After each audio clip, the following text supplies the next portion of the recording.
Hare Krishna, dear devotees, please accept my most humble obeisances. Today we are continuing to study Sri Tattva-sandarbha. Is the first book of the book which is called Shat-sandarbhas or Bhagavata-sandarbha, written by Srila Jiva Goswami, where he establishes the foundation of our faith in Krishna consciousness, in Krishna, his different energies, devotional service to him, and to the highest goal of our service, which is the Prema Bhakti, the pure love of Godhead. And we have already covered the Mangala Charana, where Srila Jiva Goswami expressed his utter humility. He told that he speaks about himself as Jivaka. Jivaka means the very insignificant living entity, not a great scholar, although he was a great scholar. But he speaks that he's just humble servant of my superiors. And that's the key of success. If we think that we are a great teacher, great student, or great scholar, great devotee, it's we become Dambika. Dambika means the imposter or the duplicitous person. So that's why Jiva Goswami, he proved himself to be a sincere Vaishnava, sincere devotee. And that's why the book which we are going to study and read is worthy of reading, because it speaks of, it's not his own concoction, it's manifested by the will of the Supreme Lord. And also he says that I used the draft written by Gopal Bhatta Goswami, who in turn used the works of the previous acharyas, which means Ramanujacharya, Madhavacharya, Sridhara Swami, other great acharyas. So that's why the book which you are going to read is an authority book. And then he says that in order to understand it, you have to pray to Rupa Sanatana Goswami, all their associates, to pray to Shri Chaitanya Mahaprabhu, because by his mercy, impossible things becomes possible. So this is the mood which Srila Jiva Goswami he established in the very beginning of his book, the mood of bhakti, mood of surrender, the mood of sharanagati. And the more we enter into that mood and pray to Krishna in this mood, the more it will be able to understand this book, Sri Tattva-sandarbha. Because as we'll see today, we have very, very complicated topic. Like we are going to see why Shabda Pramana can overrule Pratyaksha and Anumana. Pratyaksha means the sense perception, and Anumana means logical evidences or speculations. Why? What is the Vedic Shabda? Why we believe in Vedas? And Srila Jiva Goswami, especially in Sarva-samadhini, to the text 10, 11, he is going to give many reasons, many purvapaksha. Purvapaksha means the opposite arguments, arguments of the opposite party, some objections to what he had said, and he is going to refute all the objections, and he is going to establish that in all practical purposes, if you want to ever understand the absolute truth, we need to take shelter at the Vedic Shabda Pramana, which means the knowledge received from the authority source.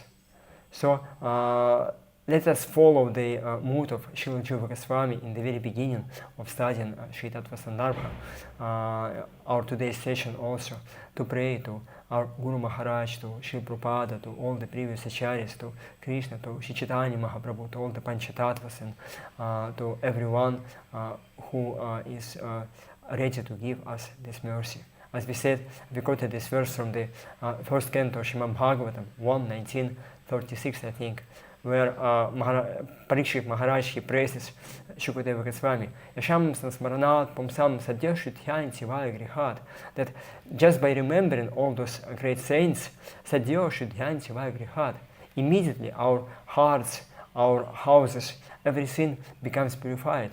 Ikim punar darshana sprashapada shocha sanadibhih.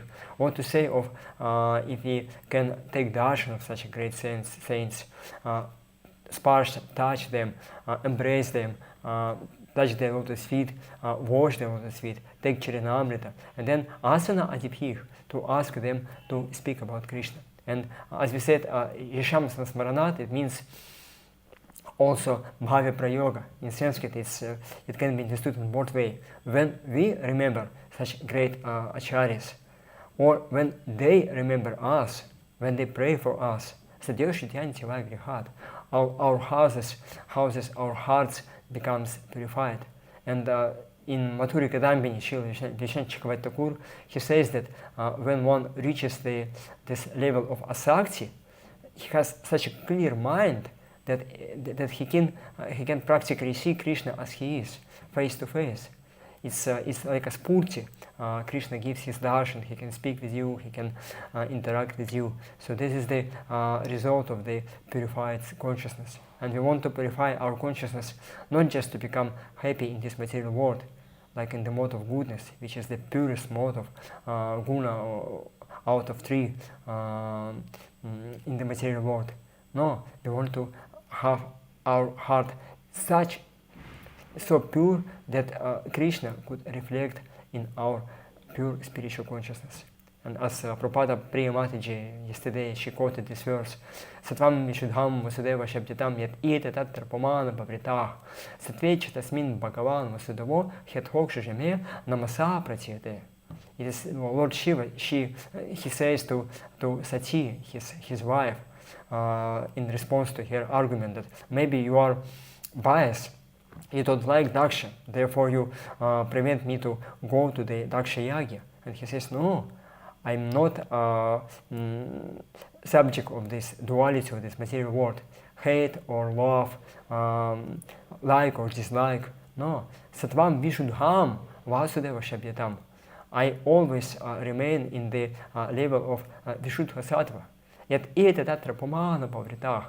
When we can see Puman, Purusha, Supreme Lord, Apavritaha, as he is. Satvecha Tasmin Bhagavan Vasudavo Hyathoksha Jame Namasa Pratyate. And situated in this Vishuddha Sattva, I always see Krishna, although he is Adhoksha. And Adhoksha Jame Namasa Pratyate. Namas means Namaha. Namaha, not me. I cannot do it by my own. I need mercy. So this is the freedom from false ego. This is the Sharanagati, surrender, prayer for mercy. This is the dainya. And when we have this humility, utter humility, only in this consciousness will be able to receive the spiritual knowledge. So that's why prayer is very, very important for our understanding. It's part of the technology, how we can understand Vedas and Vedic scriptures, especially so complicated as Sri Tattva-sandarbha, written by Srila Jiva Goswami. Okay. So let us do namas, namaha, like Muslims do it. Same word basically, same word, but it's namaha. I cannot, I need mercy, I need mercy. That's the mood. Okay. Om Gana Timiran Hasya Gyananjana Shalakaya Chakshurum Miritam Yena Tasmai Shri Gurave Namaha Shri Chaitanya Mano Bhishtam Sthapitam Yena Bhutale Swayam Rupa Kadamahyam Dadati Svapadantikam Vancha Kalpatoro Vishya Kripa Sindhu Myahevacha Patitanam Pavanebhyo Vaishnavebhyo Namo Namaha Jaya Shri Krishna Chaitanya Prabhu Nityananda Shri Advaita Gadadhara Shivasadi Gaura Bhakta Vrinda Hare Krishna Krishna Krishna Hare Hare Hare Rama Rama Rama Hare Hare Mukam Karoti Vacharam Pangum Langate Girim Yadkripata Mahabande Shiguru Dinataranam Shirupa Charana Dvandva Raginam Brajavasinam Shijivam Satatam Mandeshvanam Dadayanam. So, in the previous lecture yesterday, we finished the Pratyaksha Srila Jiva Goswami in his Sarvajna to the verse number 9. Second part of the verse, he says that because living entities, they have 4 faults, their Pratyaksha is Avidusha Pratyaksha. Avidusha Pratyaksha means faulty Pratyaksha, means it's imperfect. And on the contrary, he says that there is such a thing as Vaidusha Pratyaksha, or the vision of the perfect persons. And in Shrimad Bhagavatam, Narada Muni given instructions to the Maharaja Prachin Mahershat. It's 4th canto, 29 chapter, verse 69. 4:29-69. He speaks about very, very important things. He says, Satvai Kanishthe Manasi Bhagavat Parshvavartini Tamaschandrama Sivedam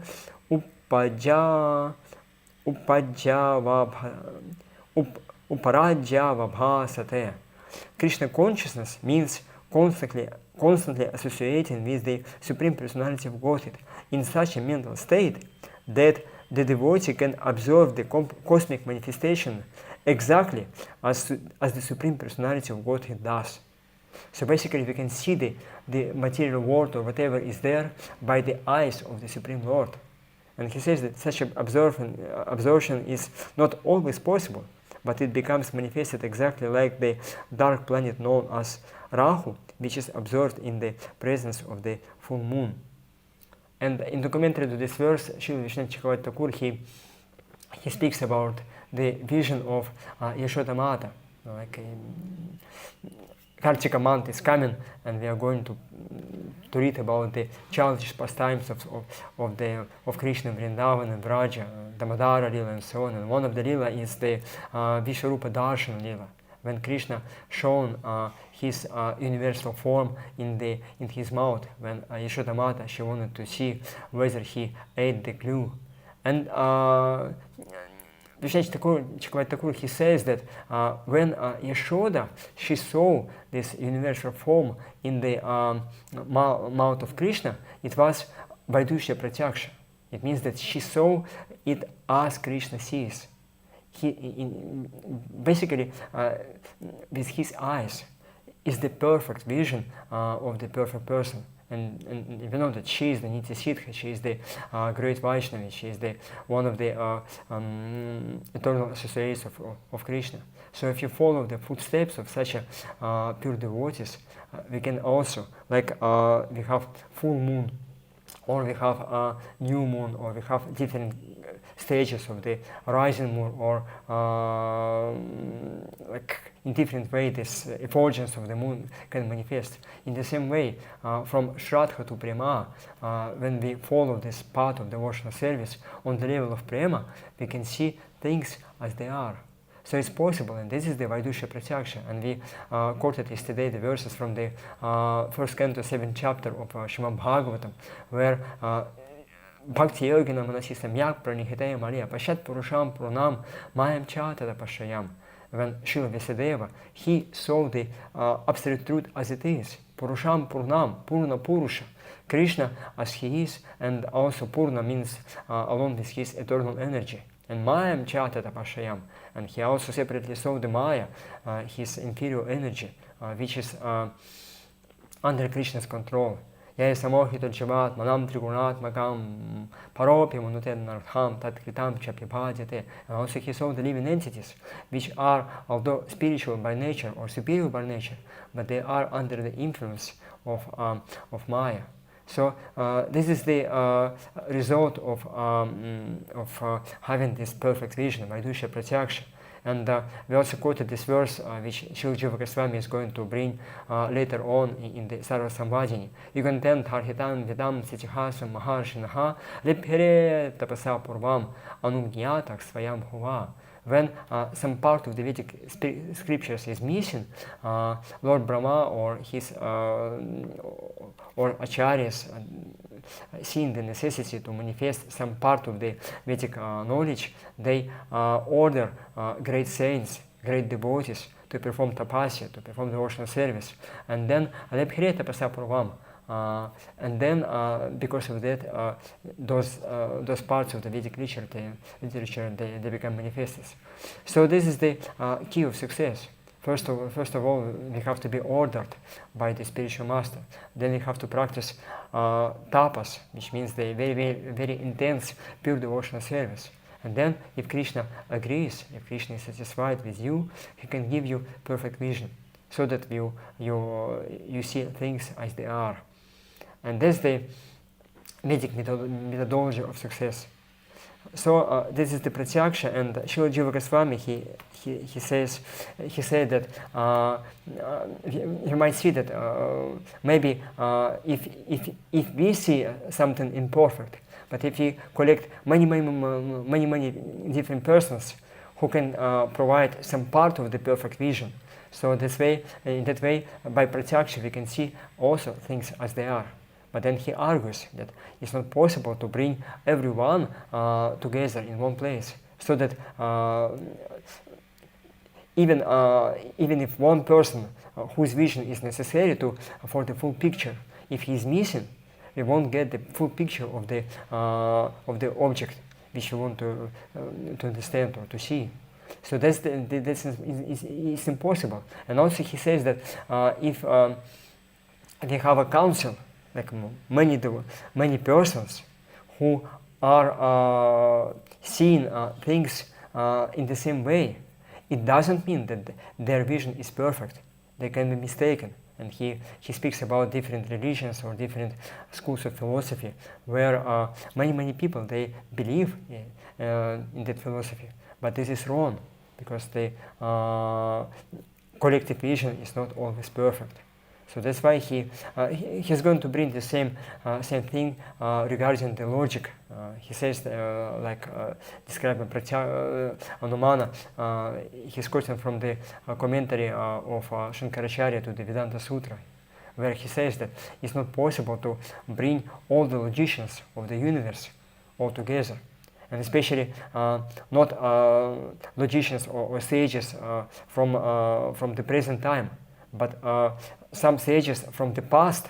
They might have some knowledge which is missing right now, and we need that part of knowledge for the full picture. Or in the future, some sages they will get this knowledge, and we need also that part of knowledge for the full picture. And he says that it's impossible to bring everyone together. So that's the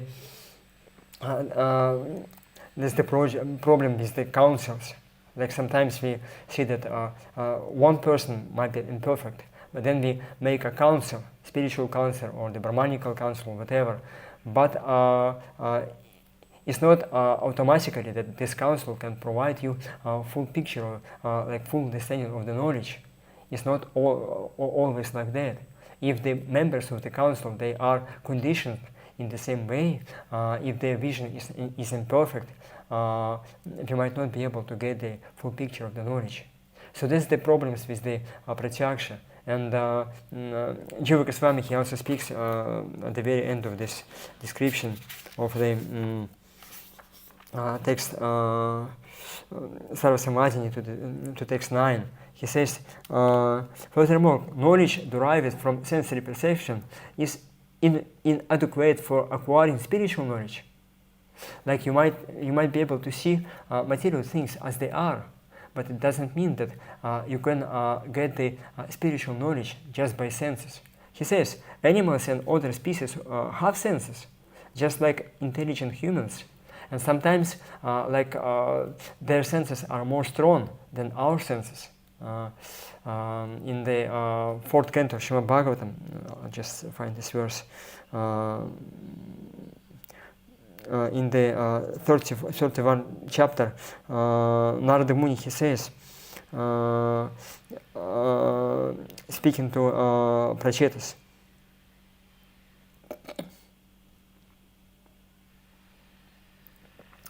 yes, he says, this is 4:31:11.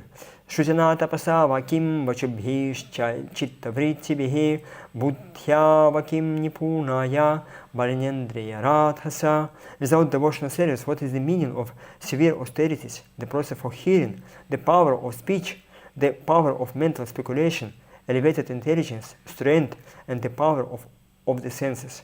And in the commentary, Srila Prabhupada, he speaks about the animals, like the dog. He has the sense of smell much stronger than we are. He can see the small gradations of the different smells. We cannot distinguish it.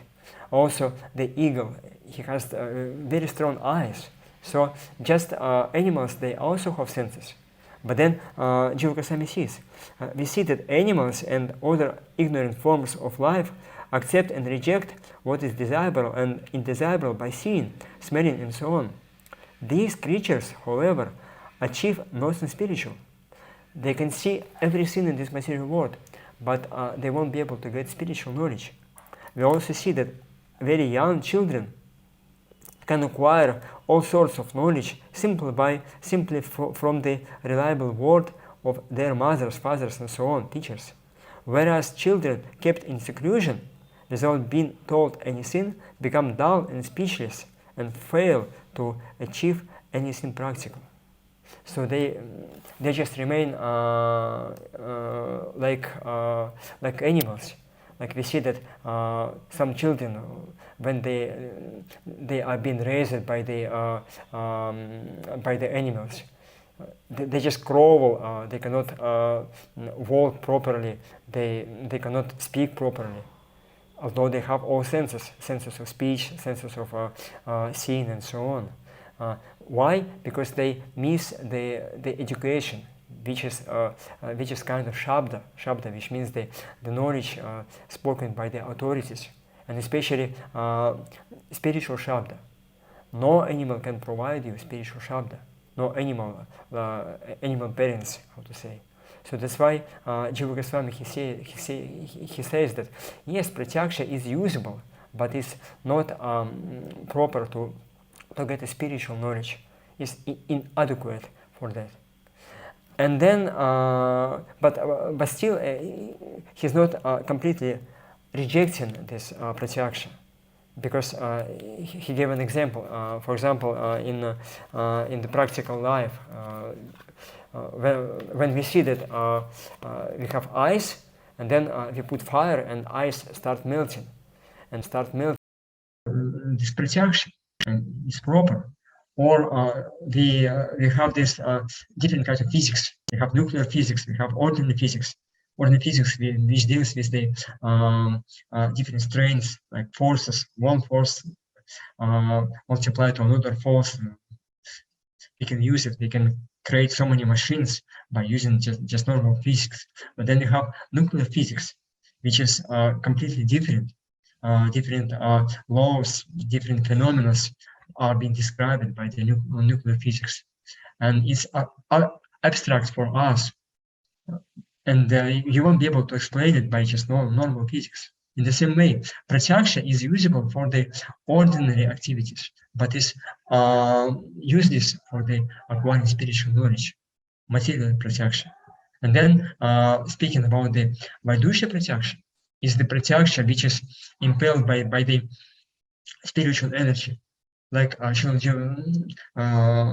the those devotees who had finished who are in the Bhakti Bhava, you had started already the 87th chapter of the 10th canto of Shrimad Bhagavatam, where Shukadeva Goswami replying to the same question given by Parikshit Maharaj, he says, Pranendriya Mano Mayam Pranendriya Mano Budhir Janama Srichat Vibhoh, Matratkham Cha Bhavatkam Cha, Atmanea Kalpanaya Cha. The Supreme Lord created Buddhi, intelligence, manas, the mind, the indriyas, the senses, or prana, the living forces of living entities. Why? For what purpose? Mataratham Cha Bhavatkam Cha. Mataratham Cha, to provide them abilities, like facilities for sense enjoyment. Then Bhavatkam Cha, to help them to rise to the higher level of universal consciousness. Atmane, to understand that we are completely spiritual. And Akalpanacha, Akalpana means the final liberation, which means to establish, to re-establish relationships with the Supreme Lord, develop love to Him. So our senses, they are material, but when we use them in devotional service, they become spiritualized. Sarupathi Nirmuktam Pratvaya Nirmalam, Krishikena Krishikesha Sevanam Bhakti Ruchate. This is one of the definitions of devotional service from the Bhakti Rasamrita Singh, that when we use our senses in the service of the Lord, Sarvapathi Nirmuktam, giving up this false ego, the enjoying mentality, when we use them in the with the mood of service to Krishna, Tatparatena Nirmala, Tatparatvena, because of the contact with the spiritual reality, they become Nirmala, Mala, all contamination goes away. In this way, by the spiritual senses, we can understand Krishna, we can see Him. And Srila Jiva Goswami also, he brings many examples how Krishna can manifest inside and outside for the devotees. He says that one of the qualities of the form of the Supreme Lord is Pratyak Rupa or Pratyak Atma. Pratyak Rupa means that it reveals Himself inwardly from inside. So, which means that He is self-manifested. Whenever He wants to manifest Himself to the devotee, He can do it inside the heart of the devotee and outside the heart, also through the senses, external senses. Is possible by the power of bhakti. So this is the Vaidusha Pratyakša. And it overrules the normal limitations of the usual Pratyakša, which is Avaidusha, which is subject of the four folds of the living entities. And then Jiva Goswami, he proceeds to the Anumana. He says, Anumana, which is the second pramana, like one of the means of acquiring knowledge. And he says, it's the 20th paragraph of Sarvajna of Tattva-sandarbha, page 263 in this book, Tattva-sandarbha. He says, Atha pratigya hetu udharano panaya nigamana bhidha panchangam anumanam yat tat api vyabicharati tat vishamam yaptau yatha vristya tatkala nirvapita vahno chiram adhiko ditvara dhume parvate parvato yam vahnimam it adau. He says, next we consider how logical inference, consisting of 5 parts: hypothesis, evidence, exemplification, application, and conclusion, also tends to be deviate, especially when facts are inconsistent. For example, a tall pillar of smoke may gather on a mountain for some time after rain had extinguished a fire, or a mountain may appear smoky on its own during the rainy season. Verbal testimony, however, is reliable, as in the statement, fire arises from a surikanta stone in contact with the rays of the sun. And this is the also very important things which we have to consider according to speaking about the Anumana. Anumana is called logic, and in logic usually we have these 5 steps of coming to conclusion. And first one is pratigya. Pratigya means the hypothesis. We see that on the it's that on the top of the mountain there is fire. Then Hetu, why? Why do we propose it? Because we see a smoke. And then the third one is Udaharana, the general principle, positive and negative. Positive, whenever there is fire, we have smoke. Like we see the smoke when on the kitchen we cook some food on fire. And then the negative one, whenever there is no fire, no smoke. Like we don't see the smoke in the middle of the ocean or the lake. And then this is the third one. So Pratigya, the hypothesis, there is fire on the mountain. Then why? Because we see the smoke. And then the third one, whenever we have fire, we have smoke, and whenever we have no fire, we have no smoke. And then the fourth step is Nigamana. We take the general rule and apply it to our present situation. Okay, now we see the smoke on the top of the mountain, and Abhidha, the conclusion. Therefore, because we see the smoke on the top of the mountain, we have a fire. But Jiva Goswami, he says, it's not always like that, because the Hetu, which is the reason that we see the smoke, and because of the smoke we conclude that there is a fire. But it can be that just rain has passed, and there was a smoke, but now there was a fire, but fire was extinguished by the rain, but smoke is still there. We see the smoke and we conclude, yes, fire should be there, but there is no fire, because no fire anymore. It was there, but it's not anymore. And then the second problem is that we see the smoke, but it might not be the smoke. It might be some evaporation, like sometimes during the rain season, water evaporates and it looks like the smoke, but it's not the actual smoke. So therefore, if you see that, yes, smoke is there, therefore fire is there, and we want to go there to heat ourselves, to cook something, but no fire is there. So that's the problem with the logic. And it's very important that we, the Hetu, what we see it through the sensory perceptions. We see the smoke, and it might be real smoke or not real smoke. We see we have not enough information. And then Jiva Goswami, he says, but in the statements, fire arises from a Suryakanta stone in contact with the rays of the sun. This is the Shabda, which is just statement given by the scriptures. And then he explains what is wrong with the logic. Logical inference is given from firm root only by verbal testimony, as for example in such a statement: "O travelers, disturbed by the cold, don't presume that you can find fire here just because you see smoke. We have seen that rainfall just extinguished this fire, but you can find fire over there on that hill from which smoke is rising." So somebody who knows that yes, there is no fire, although smoke is there, but in another hill, another mountain, fire is there.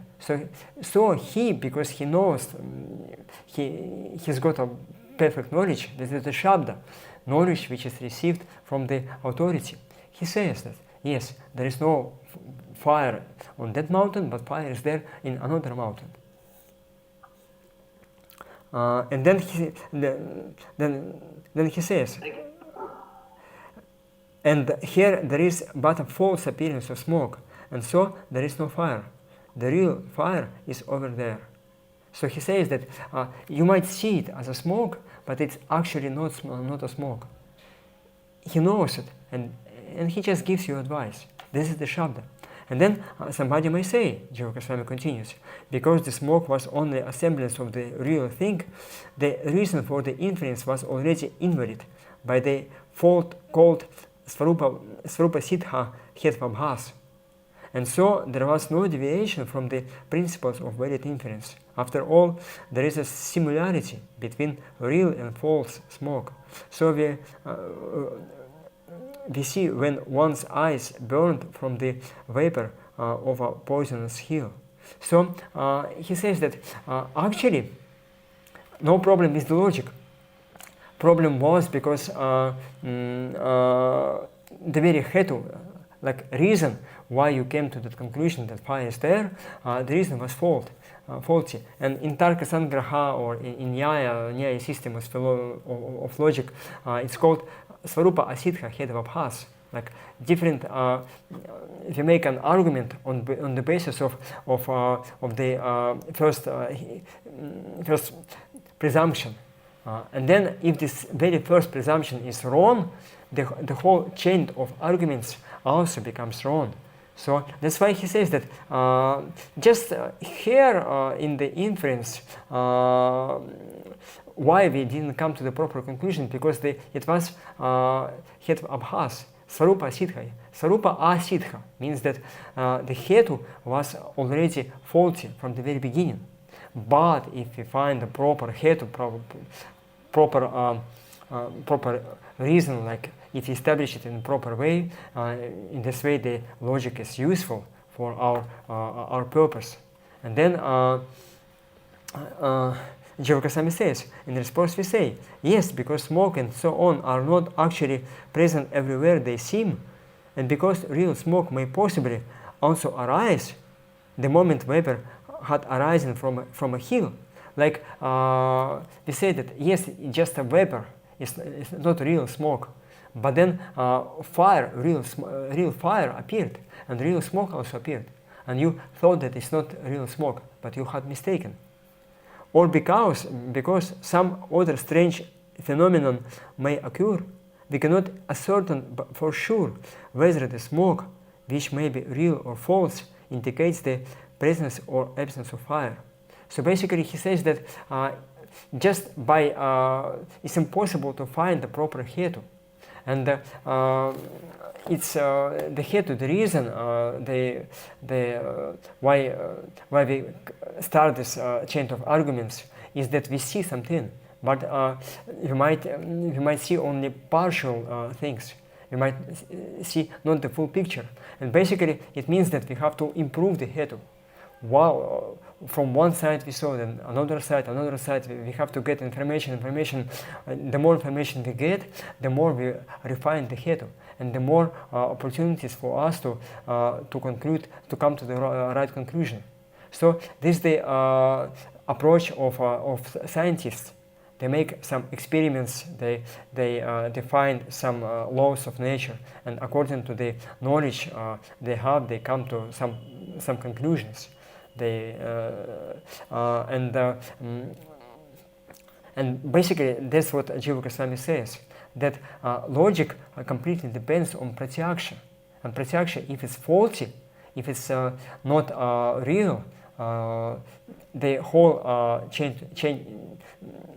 the whole first preposition will be wrong, and the whole chain of arguments will also become wrong. And he says then, and if we must have our knowledge of smoke on the knowledge of fire, we are left with a vicious cycle of mutually dependent premises. In other words, the proof and what needs to be proven becomes mixed up. So then he says, okay, to be sure that we have fire, like on the basis of the presence or not presence of the smoke, real smoke or not smoke, we won't be able to understand is there a fire or not. So therefore we have to see the fire. But then the need of seeing the fire, we wanted to understand, is there a fire by the some knowledge which we got from the sensory perceptions. Like the anumana means that we see something with the senses, and then anumana means that we fill up, we fill in, we conclude the information which we are missing by logic. And then basically the whole anumana becomes useless, because you won't be able to prove the existence of fire unless you really see the fire. So basically it's useless. You wanted to prove the existence of fire by the existence or non-existence of the smoke, but you won't be able to ascertain is there a smoke or not. There was smoke, or it's not actual smoke. And then Jiva Goswami says that in order to be able to understand, you have to see the fire. But you use it logic in order to understand is there a fire or not. So basically he says that the logic it's called paraspara ashraya. The proof and the what is to be proved, they become mixed up. In order to see, to prove that there is a fire, you have to see the fire. You won't be able to prove it by any logic unless you see the fire. So that's the problem with the logic. And then he says, and thus, since evidence gleaned from sensory perception also fails, as described above, to provide reliable knowledge, inference may deviate even when free from formal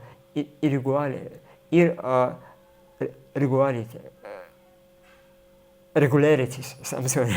And then he says, but the verbal knowledge does not depend on inference. It was already demonstrated in such statements as you are the tent. Like we said that spiritual master, he asked his disciple, how many persons are there? And disciple counted and he told, yes, 9. But Guru said, no, there are 10. You are the tent. This is the Shabda. And then Jiva Goswami continues, inference can assist verbal knowledge, but only as far as it is able. For example, those who have not observed the special qualities of diamond may reason that all stones and other objects can be cut by iron because they are products of the element earth. Those, however, who have heard about the qualities of diamond understand that iron cannot cut it.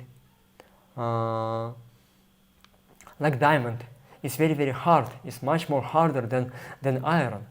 And we see in practical life, like you take a clue and you can just cut it by the knife or the axe, but you won't be able to do that with the diamond because it's harder than knife. You won't be able even to remove some particle of the diamond. It's completely different. But how logic works, you see, it's called inductive logic. You see some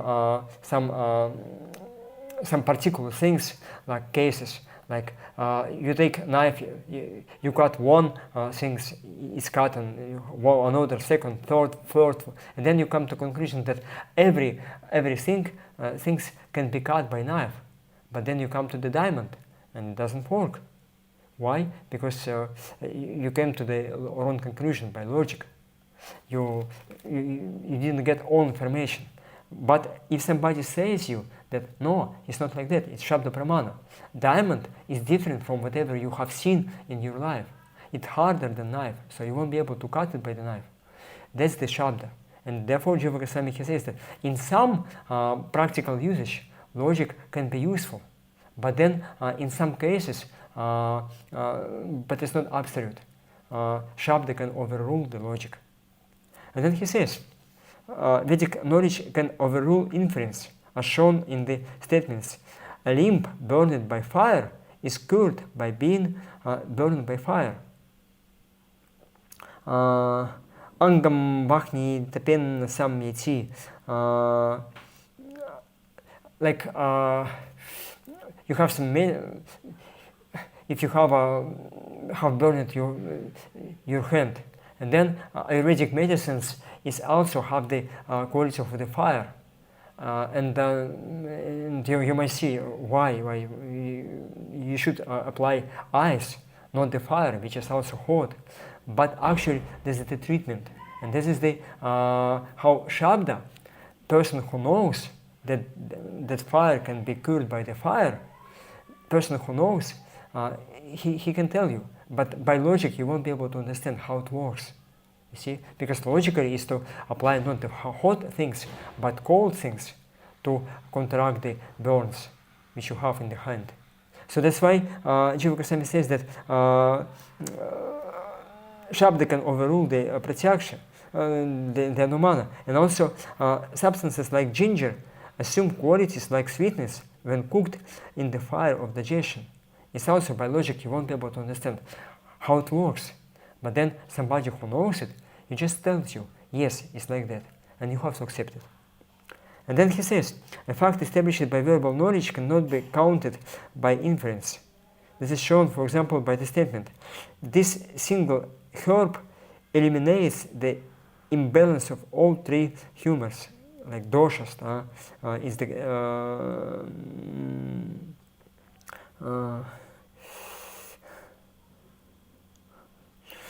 it's also one of the examples how it's impossible to understand. Just one herb can cure you, like Ayurvedic doctor. Usually we have this medicine which is composed by many ingredients. But then somebody says, no, just one herb, like Sanjivani. It's very mystical herb, and if you apply it, you can cure you from all the diseases. And Jiva Goswami says that it can harmonize all three doshas, just one herb. And by logic, you won't be able to understand it. And then he says, verbal knowledge is most effective in understanding a subject that cannot be touched by the power of inference. For example, a person's being haunted by a ghost. When the two other principal means of knowledge, inference and sense perception, are thus reduced to shadow-like subordinates, surely all the other means of knowing become insignificant, since they all follow from verbal knowledge and this other two. So he says that therefore both pratyaksha and anumana, they can be useful in some practical life. We don't reject them completely, but they are imperfect. We won't be able to understand the absolute truth by using them. And then he says that besides that, in the ninth verse, Jiva Goswami, he said that there are 10 pramanas, 10 possible means of understanding things as they are. And he says, to show that this is true of the other means of knowing, first we list them. Arsha refers to the statements of demigods and sages. Like, just a second. In the, yes. And in Laghu Bhagavatamrita, in the commentary to the, I think it's the ninth verse of Laghu Bhagavatamrita, Baldevi Pushna, he also deals with these pramanas, and he explains how every of the secondary pramanas, like we have three main one, Pratyaksha, Anumana and Shabda, and the rest of them, the rest 7 of them, they are combinations of Pratyaksha, Anumana and Shabda actually. They are mixture of them. And he says that like Arsha means the knowledge statements of the demigods and sages, and it can be and he says that this is the kind of Shabda. It's Shabda, it might be perfect Shabda, might be not perfect Shabda, depending on who the sage and demigod is. If this is Vaidusha Pratyaksha, it can be proper Shabda. If it's Avaidusha Pratyaksha, it's improper Shabda. But it's also there. We get information from different sages. And in our reality, those sages, that they are scientists, basically. They play this role in our society. Then he says, Upamana is knowledge that, for example, a Gavaya is like a cow. Gavaya, you know this, it's in Govardhan, when you go to Parikrama, there's blue cows. It's very favorable, auspicious if you see this during the parikramas. So upamana is also a combination of pratyaksha, we see Gavaya. Then anumana, we compare it with the cow. And shabda, somebody tells us that Gavaya is like a cow. So all three are there. Then arthapati. Arthapati means the absence, how to say. Like it is said that no other way. Basically, we can tell it. And then arthapati involves deriving a conclusion from the ideas expressed in such words as the stoutness of one who does not eat during the day implies that he eats at night. It could not be so otherwise.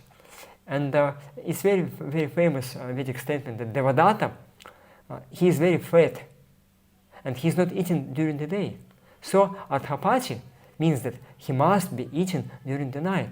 Otherwise, how can he be fat? It's not possible. No otherwise. That's the arthapati. And arthapati is also a special kind of anumana, which is called kevala vitireka, logic of negation. Then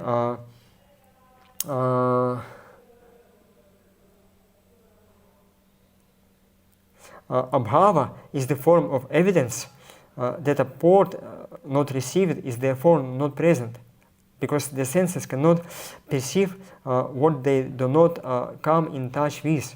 So abhava is kind of pratyaksha. Like you don't see the pot, it means that it's not there. It's also kind of pratyaksha. Then the sambhava. Sambhava is such a presumption within the mind as 1,000 includes 100, and it's also kind of anumana, because we never saw that there would be 100 without 10 included in it. So this is the like we said in the anumana, we have pratigya, hetu, and how is it? Just a second. And udaharana, and this is the negative udaharana. You never saw the 100 without 10. So that's why 100 includes 10. Yes, this is the sambhava. Then aitihya is common knowledge received from a tradition started by an unknown speaker. Aitihya pramana, historical evidence, is also kind of pratyaksha, which like first person whom you don't know, because otherwise it would be arsha, vision by some great sages, but you don't know. But that person, he saw the situation as it was, like some historical events and so on. And then he spoke about that. And this kind of pratyaksha. And the last one is cheshta. Cheshta is knowledge of something such as a particular pot in a collection of 10 pots. From, for example, someone's lifting a finger to point it out. Cheshta means the gestures. So you make a gesture. Okay, which pot you should take? That pot. This is the cheshta. And you're also receiving some knowledge by that. Somebody shown you which pot you have to say. So basically this is the kind of pratyaksha and shabda, because he points, you see him pointing on the pot, and then he says to you, you should take that pot, that particular pot. So in this way, Srila Jiva Goswami, he proved that pratyaksha and anumana, they are useful in some practical life, but they are imperfect. And in the same way, because the other 7 pramanas, they are also combination of the pratyaksha and the anumana, and kind of shabda, but imperfect shabda. In this way, they are also not the valid source of proper knowledge. And then he's going to speak about the what is the shabda. And it's very, very important things because, as we said, that if you receive the knowledge from the imperfect source from the very beginning, you will be mistaken. Like in the case of pratyaksha or anumada. So somebody should tell you what is there, but this person should be perfect. This source should be perfect. And then, therefore, Jiva Goswami starts the 10th Anucheda speaking about that. But for now, I can just stop for some little time. Are there any questions for you? Is it understood? Is it clear, dear devotees? So far, by what we have covered. Was it complicated? About pratyaksha, anumana, shabda? Why shabda is needed? Yes. Is it okay? Okay. Let's go further. Yes. Can I ask a question, Prabhu? Yes, please. Shyam Kishore Prabhu, please. Yeah, Haribol Prabhu. So I'm just trying to ask so that my understanding becomes more clear. So my apologies, I play the devil's advocate, but my only objective is to try to understand because it's a bit of a complicated topic. Yes. So my question, Prabhuji, is, so we know, okay, Shab Praman is the the top Pramana, but what about the commentary? So let's say purports or whatever explanations which are written. So for example, again, I'll take a comparative kind of a thing. So there is Prabhupada's purport and let's say there is Shankaracharya's purport. So how can we say that one purport, whether it's a Shab Praman, first of all, whether the purport's a Shab Praman or not? And if it is, then how do we decide that, all right, maybe Prabhupada's purport is Shab Praman or Shankaracharya's purport is or is not Shab Praman? So how do we go ahead with that? Okay. Jiva Goswami is going to explain it later on. We'll come to that, Shyam Kishore Prabhu, because he says that yes, commentary is also kind of is going to be in the 11th Anucheda of Tattva-sandarbha. He says that yes, in the 10th Anucheda he is going to establish that Vedic Shabda is the perfect Shabda. Why? He will give many reasons. But then he says how we can understand the Vedic Shabda. We should use there are some means of knowing what Vedas want to tell us. And this is the logic which we use. It's kind of mimamsa or the science how to interpret the scriptures. And then he's going to give different ways how we can understand what Vedas want to tell us. And basically it depends also to the realization. Like Shastra, they speak not only tattva, philosophy, but they speak about the rasa. And Srila Jiva Goswami is going to say that we can understand Shastras only by bhakti, by devotion. So if you have devotion, you will understand them. And we know that in the case of Shankaracharya, this is Lord Shiva. Maiva kalpitam devi, Maivatam asat chastram prachanam bhauttham uchete, Maiva kalpitam devi kalu brahmana rupina. In the Padma Purana, Lord Shiva, he says about himself that, O Devi, Parvati Devi, I will come in Kali Yuga in the form of Brahmana to preach the Maivada asat chastram, which means the faulty explanation of the Shastras. For which person? Because he was asked to do so by the Supreme Lord. Although Lord Shiva, he is a great Vaishnava, but he is doing this dirty job to bewilder the living entities. Why? Because he has some purpose. And that's why Jiva Goswami is going to say that the conclusions we come to should be according to the logic of the Shastras. And in order to bring his explanations, Shankaracharya, he had to violate some of the statements of the Shastras.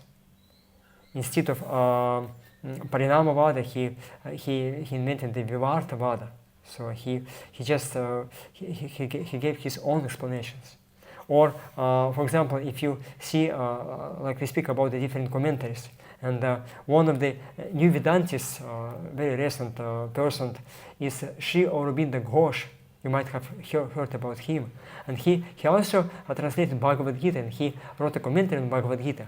But to prove his ideas, he told that actually Krishna made few mistakes in Bhagavad Gita.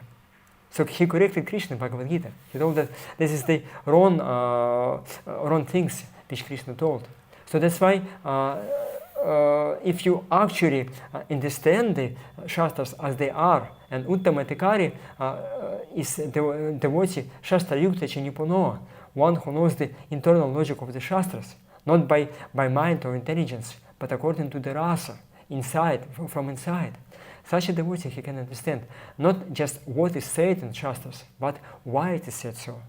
So then such a devotee he can give you proper understanding of Shastras.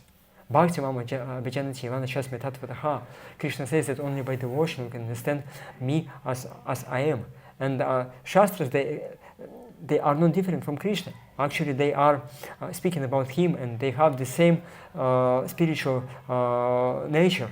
They are transcendental. And to understand transcendental things, we can only by transcendental means, which means by the transcendental bhakti.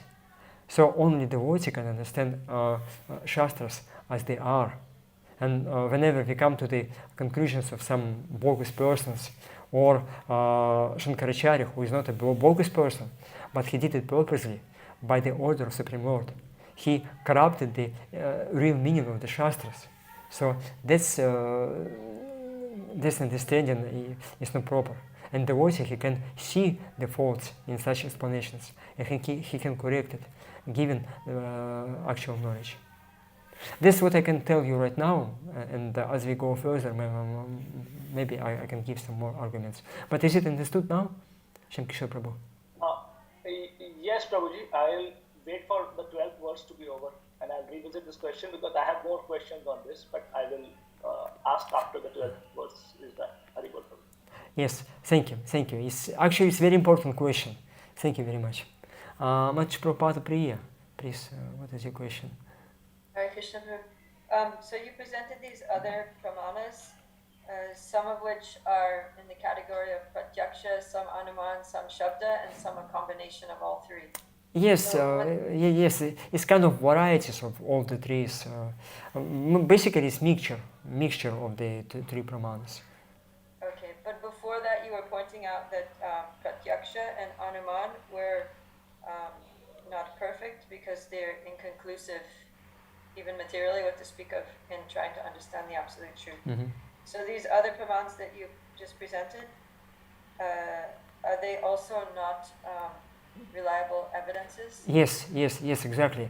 That's what Jiva Goswami tells, that because they are... So he's saying none of those are reliable. Yes. Only Shabda Pramana is the reliable one which we can accept. That's the conclusion. Yes. Because I was looking at, I was seeing that different schools of thought, different philosophers in the Vedic system, they accept different ones of these pramans as valuable. Yes, exactly. Nyaya, they stress the importance of the logic.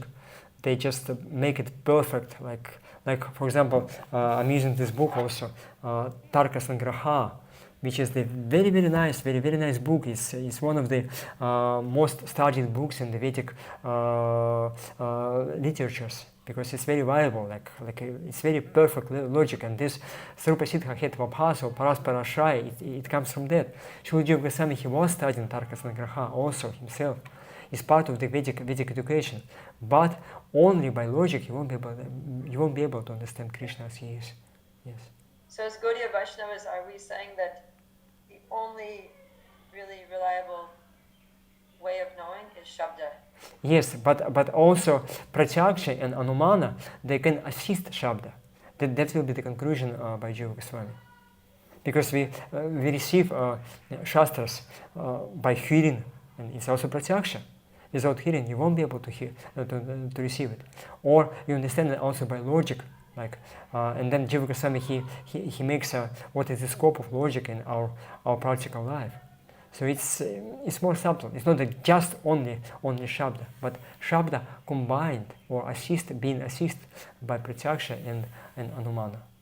And at the same time, it doesn't mean that that Shabda becomes dependent of Anumana and Pratyaksha. No, still it's independent.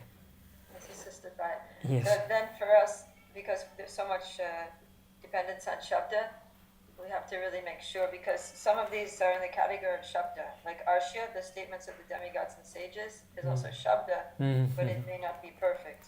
And also Aitihya, traditional wisdom, is also Shabda, but it may not be perfect. Yes. And like so many examples are given that you saw things and you had mistaken. There was one event, but you mistaken that actually it was something else. And then you start speaking about that. But originally mistake was there, and you accept it as aitihya. You don't know who saw it, like what was actually there. But it might be right, like somebody was the witness of some crime, and actually he can give you the evidence, real evidence, what had happened. So that's why we can rely it completely.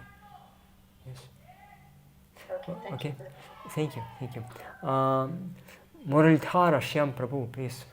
What is your Hare question? Krishna, bro. Thank you so much for your wonderful class. Bro, I got doubt in line with Prabhupada. So how to understand this Arsha more detail, because whenever we speak, we say that Guru Sadhu Shastra. So how to understand the subject? Can you give further explanation on this, bro? Yes, Arsha Prayoga, which means that the statements of the previous sages. But you have to check whether the sage is in the parampara system, whether he is the bona fide sage. What are his qualities? Jiva Goswami is going to, it's one of the arguments that Vedas are being accepted by the perfect Brahmanas, perfect Acharyas, those who have wonderful qualities. Such person, they follow the Vedas and they use it in practical life. So that's why if somebody is bona fide, like he's accepted as an authority, he is no rishi. It's not just Arsha. It's proper Shabda. But if you have any doubts in the qualities of such person, you won't be able to understand it completely. Maybe something is there. Maybe something is right, something is wrong. But actually, you cannot rely it completely on this statement. That's the difference. Yes. Is it okay? Thank you, bro. Yes. Yes, thank you. Yes, thank you. And Advaita Krishna Prabhu, yes, your question. Hare Krishna Prabhu, thank you. Okay, so we're talking about knowledge and getting the pramana, which is related to transcendental knowledge. But then bhakti has the ability to manifest even by pratyaksha, because through the senses, bhakti can manifest on our impure senses, whether it is inside and outside, like you said, just like by taking prasadam, by hearing the holy name of Krishna.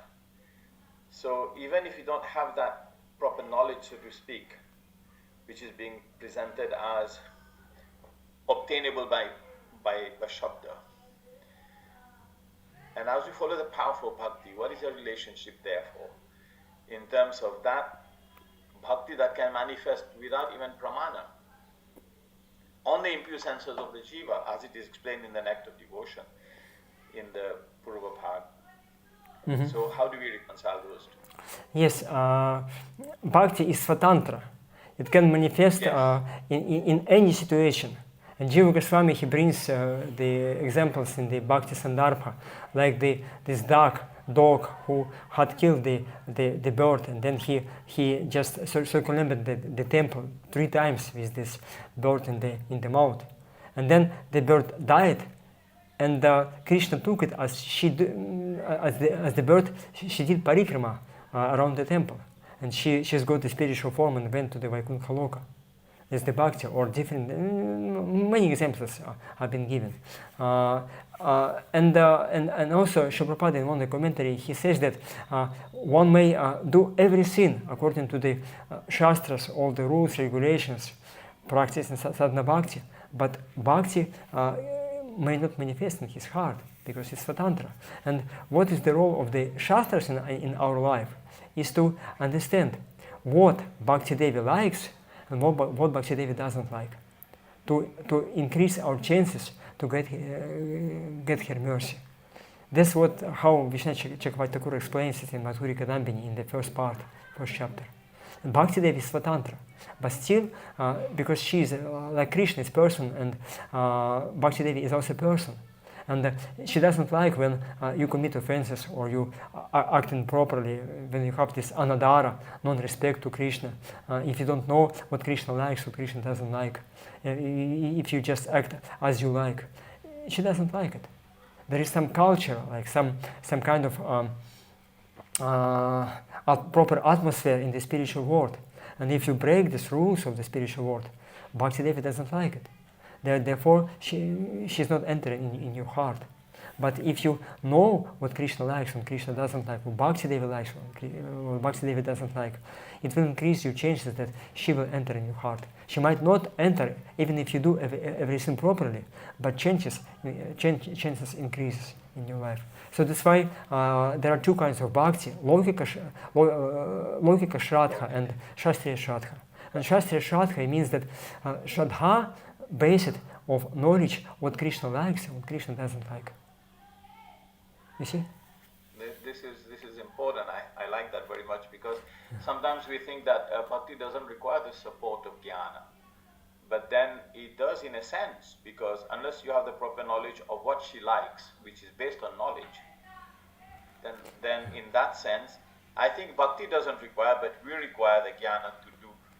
We require the information or the jnana to be able to serve her properly, but she doesn't require the jnana. Yes, Srila Jiva Goswami. It, right? Yes. Am I right to say that? Yes, completely right. Srila Jiva Goswami in his it will take some time to find originally, but he says that while speaking about jnana karma adhyana vritam, that jnana shouldn't cover bhakti, and he says what kind of jnana? It's Brahma, Nirveda Brahma Anusandhanam. It means that the efforts to understand impersonal Brahman just to get liberation. But then he says, Bhajaniya Tattva-sandarbha apeksha avashyam apekshaiva. He says that, but to understand the Krishna as Bhajaniya Tattva, that he is the virtue of our bhajan, our service, what he likes, what he doesn't like, what are his qualities. Aveshyam apekshaiva. He says that it's very important to get knowledge about Krishna. And this is the root cause of our devotion actually. Yadrishkam atkadhada ujatu shradha stayah puman nanirvino natisakto bhakti yoga sasithidaha. Krishna tells it in the 11th canto of Shrimad Bhagavatam, 28th verse.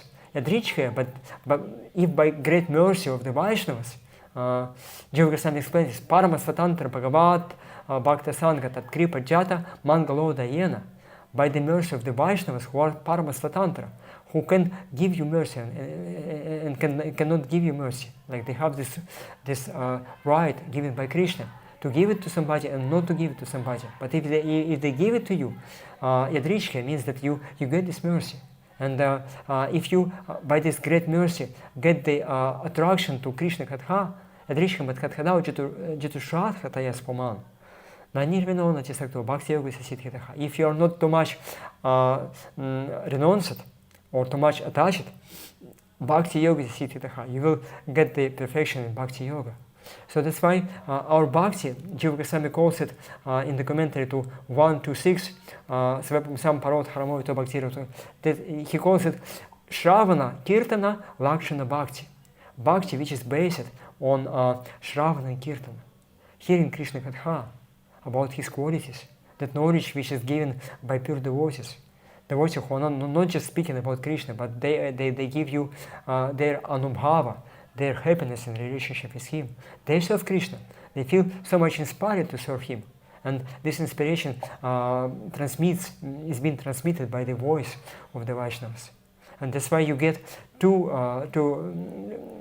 parts, how to say, logical understanding that Krishna is worthy of our love.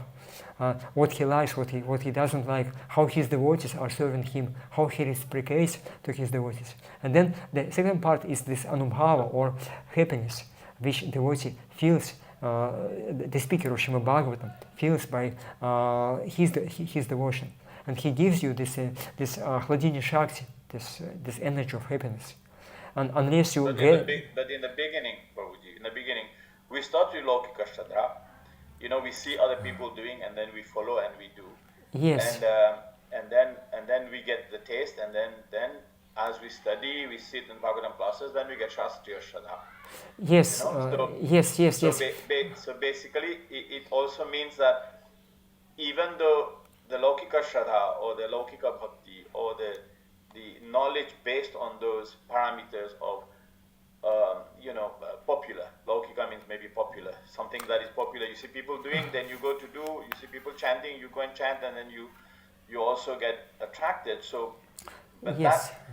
that is not necessarily the highest Shraddha. Coming from the highest pramana. Yes, Jiva Goswami. But it's still effective. Yes. Jiva Goswami, he says that there are two kinds of bhakti.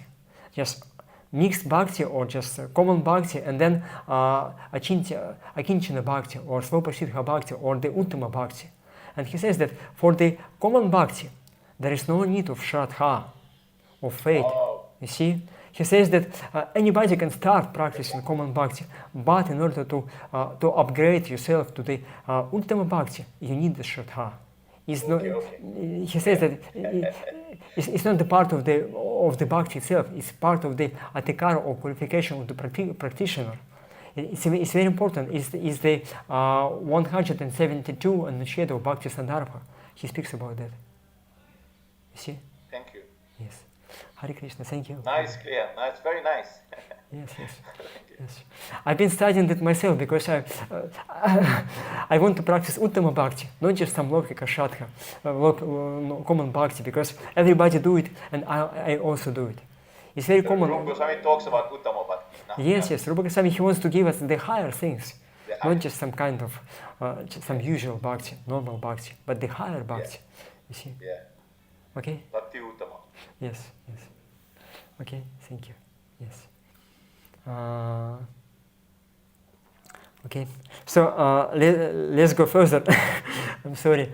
This Jiva Goswami, he speaks in the 10th Anusheda of Tattva-sandarbha. We just came to the Bhakti-sandarbha already, but we still wants to understand why we should believe the Shastras at all, why we should believe in Krishna Katha, because Krishna Katha is also part of the Vedas.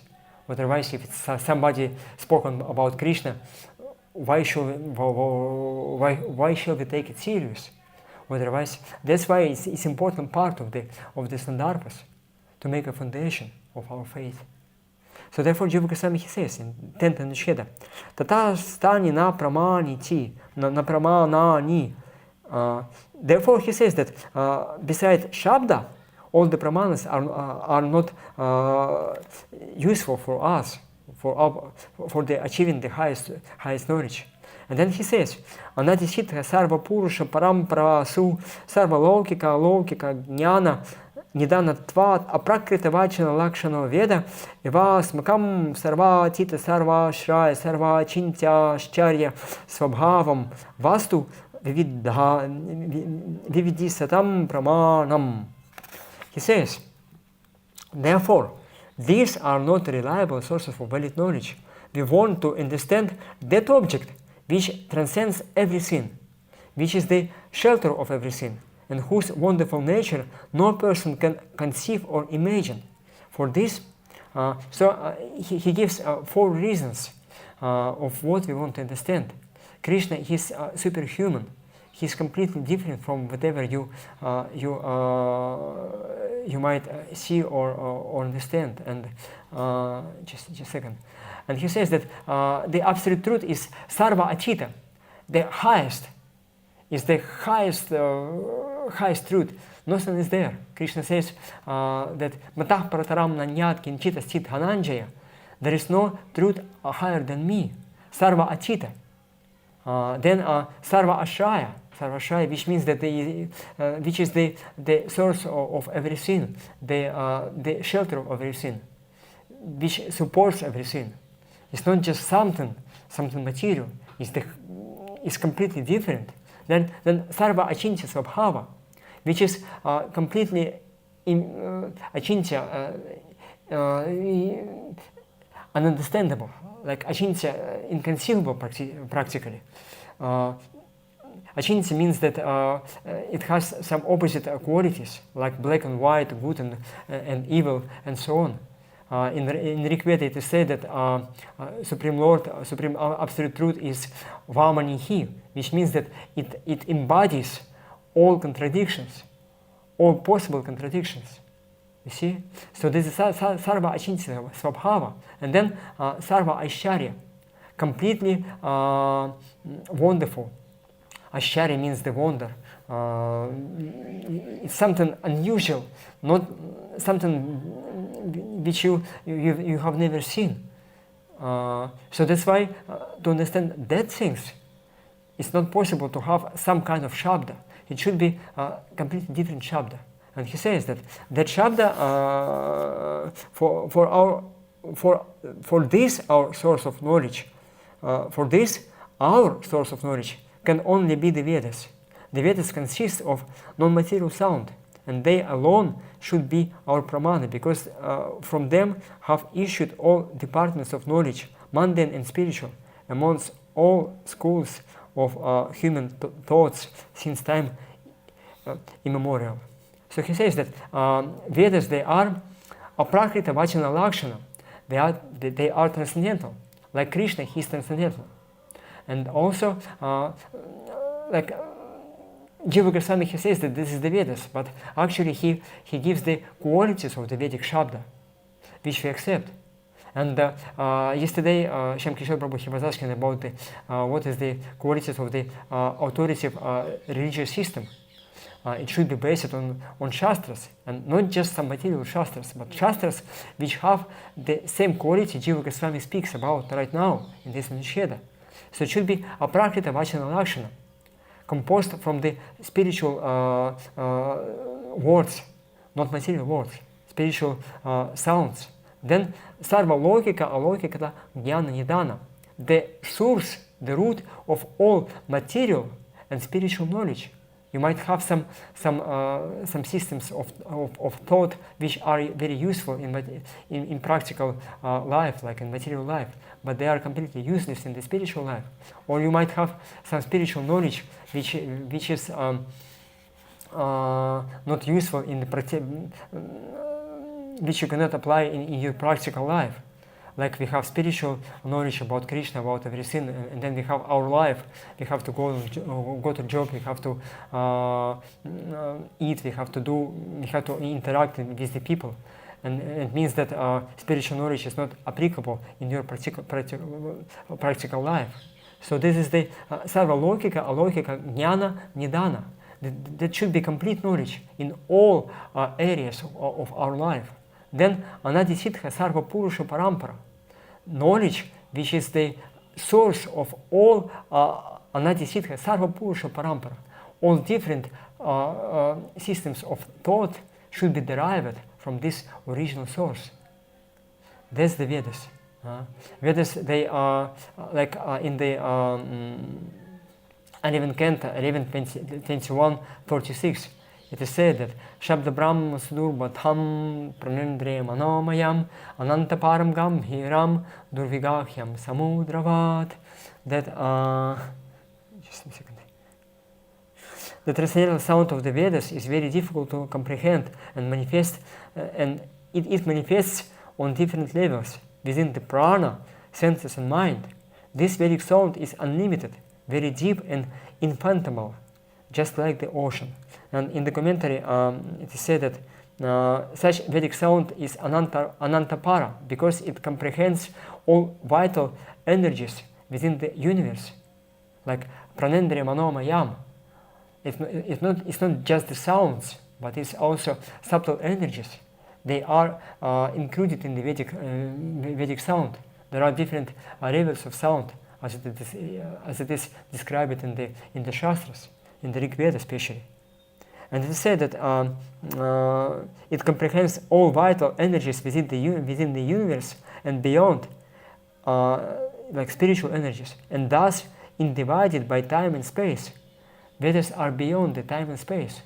Wow, we'll speak about it in the future. Today, actually, Vedic sound vibration is so subtle, ineffable, and deep that only the Lord Himself and His empowered followers, such as Vyasa and Narada, can understand its actual form and meaning. Ordinary human beings cannot comprehend all of the intricacies and subtleties of Vedic sound. But if one takes to Krishna consciousness, one can immediately understand the conclusions of all Vedic knowledge, namely Lord Krishna Himself, the original source of Vedic knowledge. Foolish persons devoid their vital air, senses and mind to sense gratification, and thus do not understand the transcendental value of the holy name of God. And ultimately, the essence of all Vedic sound is the holy name of the Supreme Lord, which is not different from the Lord Himself. So, Vedas are not just some kind of books which you might buy in the bookshop.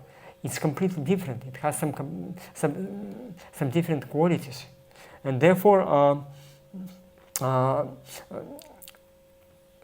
in the commentary, Goparadhana Prabhu, he follows the Baladevita Pushna, who quotes the verses from the 11th canto of Shrimad Bhagavatam, 11:14, 3-8.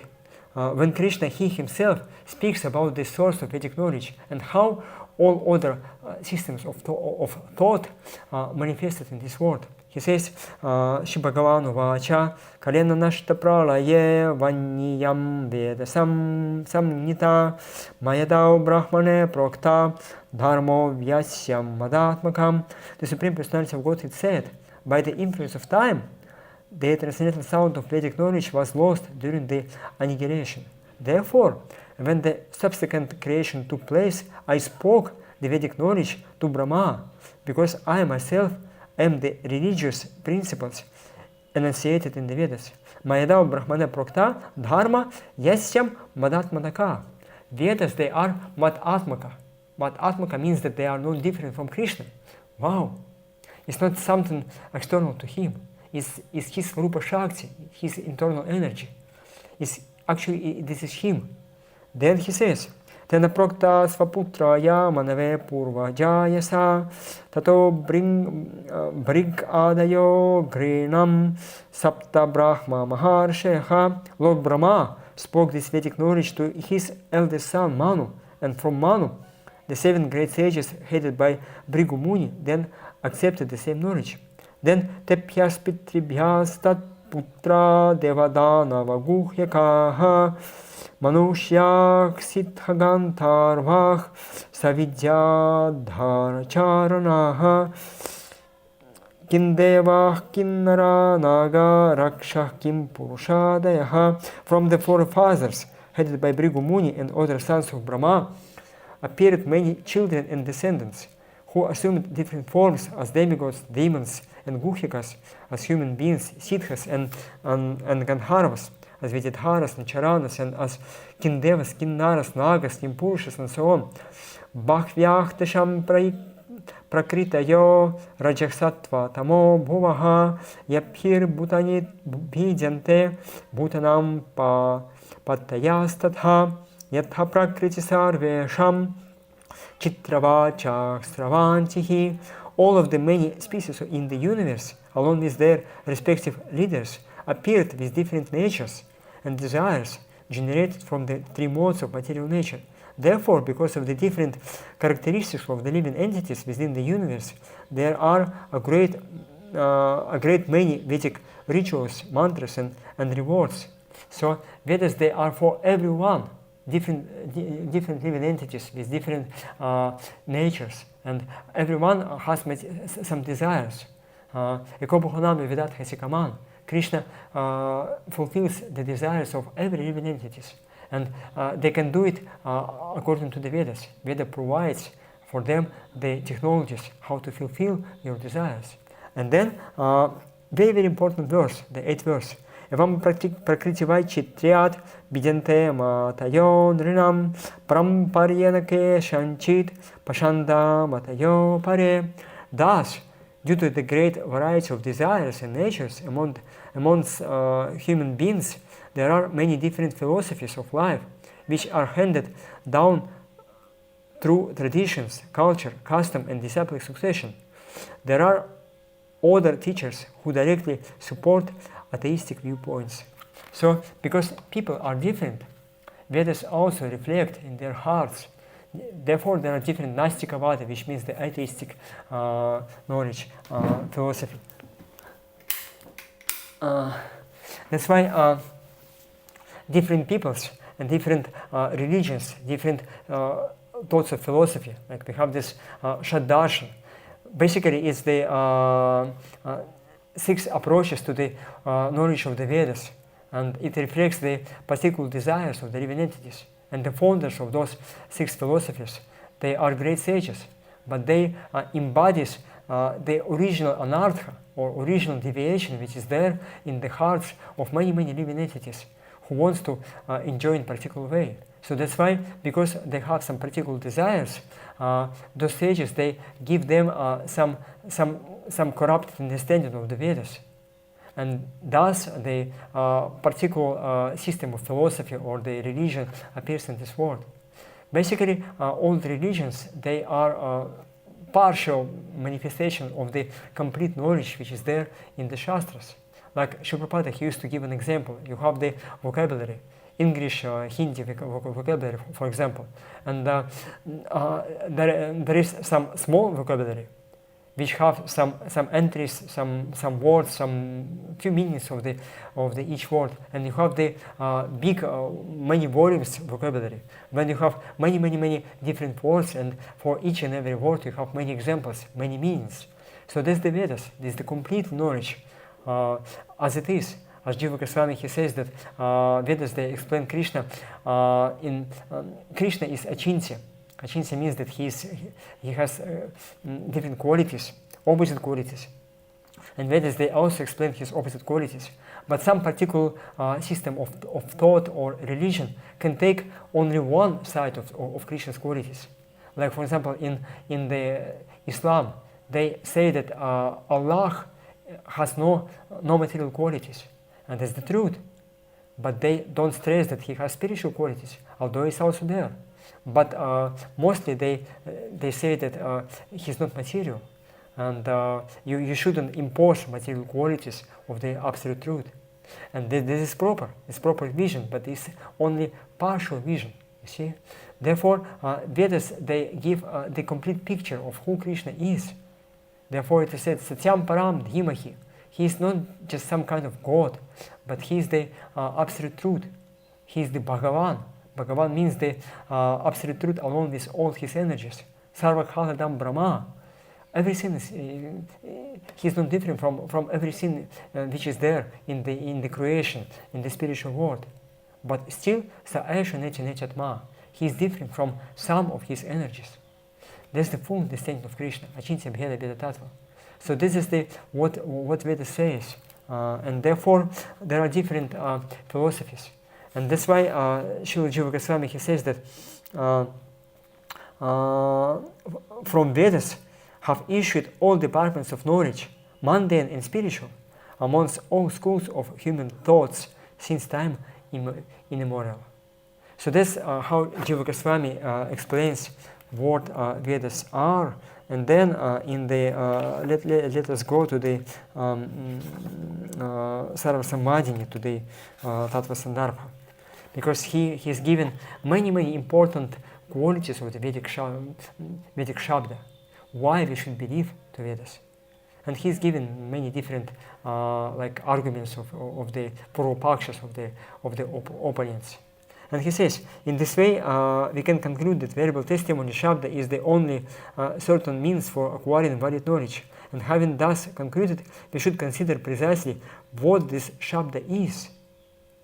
And then he says, to define Shabda as a language free from faults like delusion will not suffice.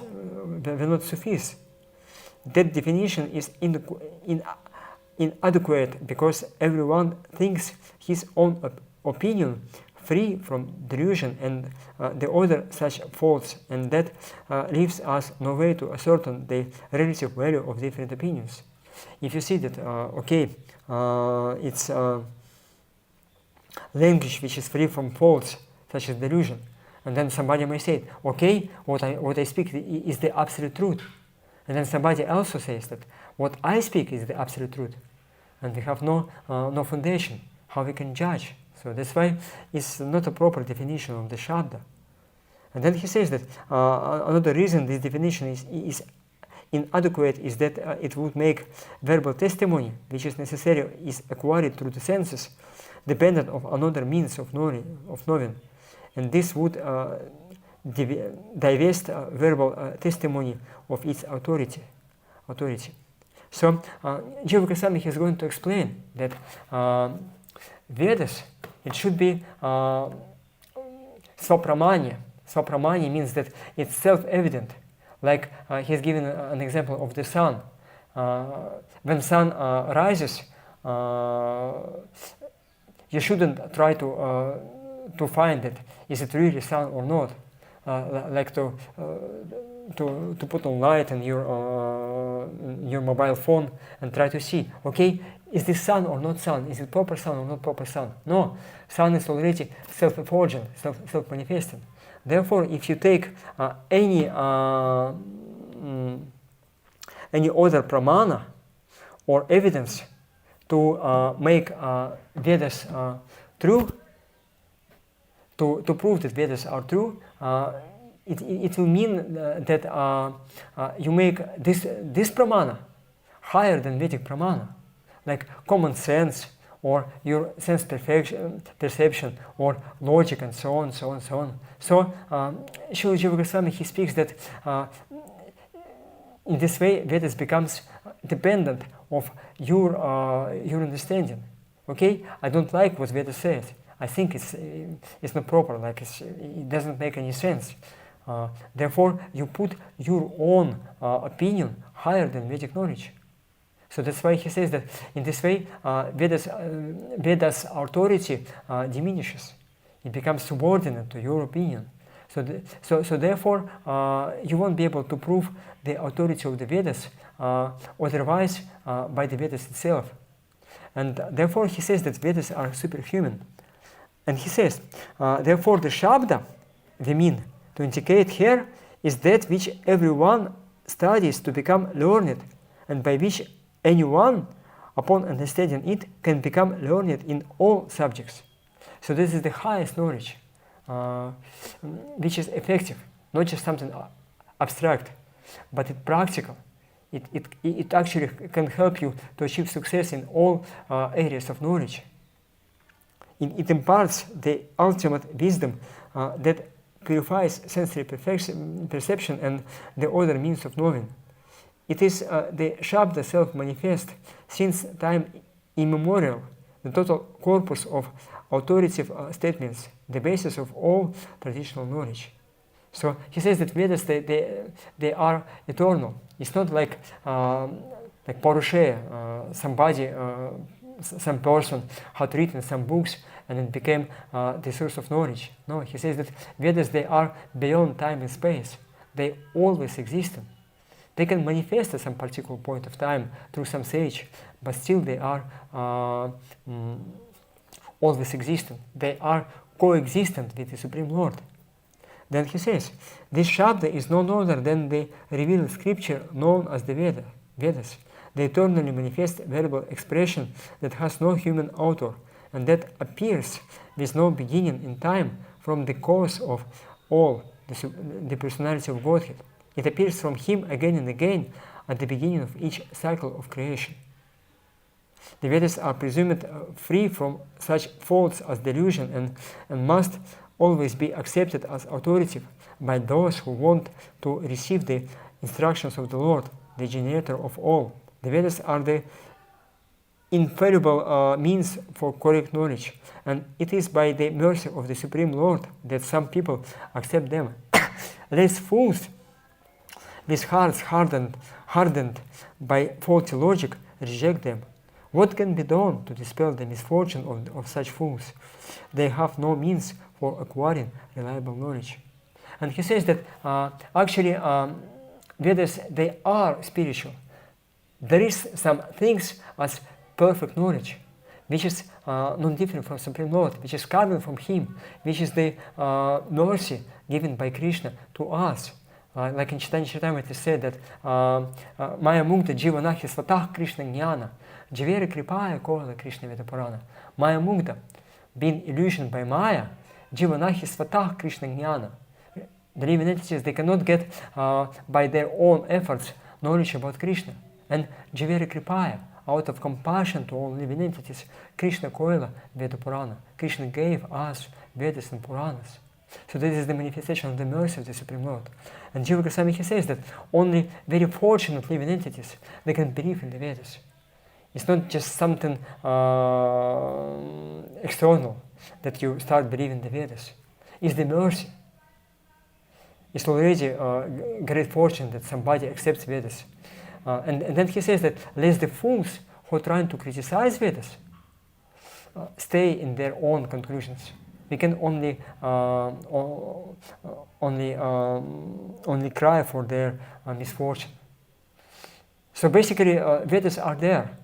Srila Jiva Goswami, he says that in order to understand the all-perfect Supreme Personality of Godhead, that should be all-perfect knowledge. And you won't be able to prove this, the perfection of this system of knowledge by any other means other than the knowledge itself.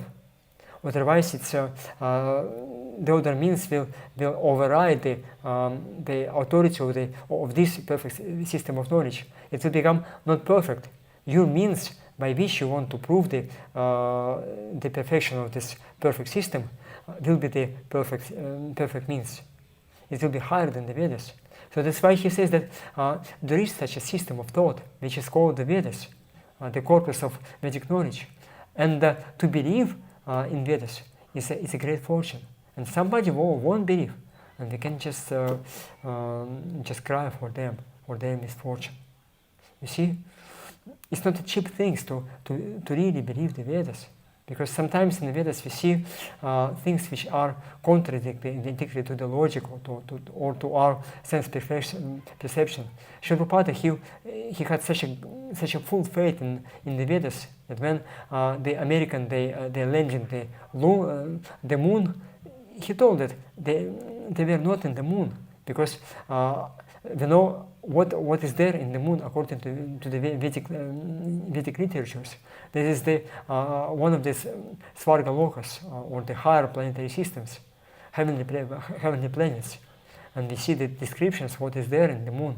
So that's why the place where this American came, it should be not the moon, should be something else. And Prabhupada's disciples, when they heard about it, they start, Prabhupada, but this is the science.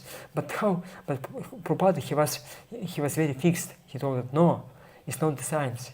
They are imperfect. They are wrong. Vedas are right. Although the Vedas, they speak about something which is contrary to the science. Such a great faith. I know some devotees who are like academical scientists, and one of them he had admitted me that while studying science like astronomy or some kind of material science, I see the contradictions between the science and what is said in the Vedas, and therefore he told that my faith in Vedas had broken. I cannot believe anymore in the Vedas. So that can happen in your life. So therefore, to believe in the Vedas actually is a sign of great mercy of the Supreme Lord, that you accept the Vedic knowledge as perfect. You see? That's what Jiva Goswami says here. It's not a cheap thing to believe the Vedas.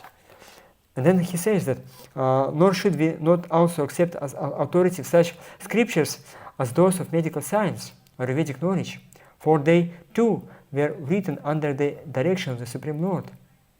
It's the Ayurveda is one of the Upavedas, is one of the secondary Vedas. It's also part of the Vedic knowledge. And somebody might say that, okay, this is material knowledge, but Vedas are spiritual. No, as Jiva Goswami said, that Vedas, they should be able to give us knowledge about all the areas of existence, both spiritual and material. So therefore, it's also part of the Vedas. Then he says, one might argue that they are insentient like other works, because there is no evidence to prove their authority. But we say, no, we can accept this additional text as scripture because they faithfully follow the Vedas. Also, some books, like Jiva Goswami, when he is going to speak about the Smriti Shastras, he says that Smriti they can be accepted as authority only when they faithfully follow the Vedic conclusions. That's why we accept, for example, Narottama Das Thakura's works or our Acharya's works or Acharya's commentaries as authoritative, because they don't deviate from the Vedic conclusions. They understand the Siddhanta of the Vedas, and whatever they write is according to the Siddhanta. That's why it's also part of the Vedic knowledge. It's called Anuvakyas or commentaries. And like in the Brihadaranyaka Upanishad, it is said, I don't remember exactly the whole verse, Atova are mahato budasya nishvasitam ato rikveda yajurveda adharvan gira saha purana itihasa something else, and Anuvyakyana. Anuvyakana means the commentaries. It's also part of the Vedic knowledge. It's also internal works. How to understand? We'll speak about that a little bit later on. So he says that on the contrary, nor should it be said that since Buddha is also the Supreme Lord, his words have authority, because the same scripture from which we accept that he is the Supreme Lord also says that he composed scriptures to bewilder the demons, like we said about the Shankaracharya, who is predicted in the Padma Purana. His mission, also the Buddha, his mission also is predicted in the Shastras, in Shrimad Bhagavatam. We see about him, or the different scriptures. They speak about his mission. He rejected Vedas. He wrote his own scriptures, but we cannot accept it as authoritative because he has a particular mission. And then the whole big discussion which Jiva Goswami starts is part of the Mayavadis. Mayavadi Vachaspati Mishra, who is in the Advaita Vedanta Parampara coming from Shankaracharya. And we might ask the question, why Jiva Goswami is quoting some Mayavadi scholar? But then this is the very important principle. Paramatam manumatam. If the opponent's argument is according to our views, we can accept it. Like Srila Prabhupada, he used to quote this verse from Shankaracharya, Narayana paro vyaktat, that Narayana is higher than Avyakta, than Brahman. It was said by Shankaracharya. Shankaracharya said also many other things, but that part of his teachings is according to our views. Therefore, we can take it. And Jiva Goswami, he takes just these arguments of Vachaspati Mishra just because they are very, very nice. He speaks about very, very important things. And then he says, nor is it reasonable to say that when scripture, which depends on its elder sensory perception, contradicts sense perception, it loses its authority, or else must be understood in a figurative sense. Like the idea is unreasonable because scripture is self-evident authority, having no human author, and being an awakener to knowledge from which all fear of fault had been dispelled. Scripture depends on no other evidence to yield its result, valid knowledge. It might be said in response that even though scripture is independent in providing valid knowledge, its coming into being still depends on sensory perception, And so, when scripture goes against sensory perception, it loses its authority, because it does not even come into being as a means of valid knowledge. So, the gist of the argument is that we receive shastras from hearing, and it's part of the sensory reception. Somebody speaks the Vedas. It's also part of the use commentaries, our tongue, to pronounce the Vedic knowledge. So therefore, Vedas sensory perception is higher than Vedas, because without sensory perception, Vedas cannot manifest. Therefore, when Vedas contradict what we see by our senses, it should be not right. That our senses they overrule the Vedic authority. Why? Because by senses we can receive the Vedas. But then Jiva Goswami he says that this suggestion is wrong. For what? It's very reasonable, right? That because we see the Vedas through the senses might be higher than the Vedas, and therefore when Vedas say something which contradicts our sensory perception, it should be not proper. And Jiva Goswami he says, this suggestion is wrong, for what helps bring forth Shabda has no power to go against Shabda. Yes, we use Pratyaksha and Anumana for manifesting Shabda and understanding Shabda, but it doesn't mean that it's higher than Shabda. It just supports. Scriptural evidence does not defeat the ordinary authority of sensory perception, for then scripture would have no cause and would not come into being. Rather, what scripture defeats is the absolute authority of sensory truth.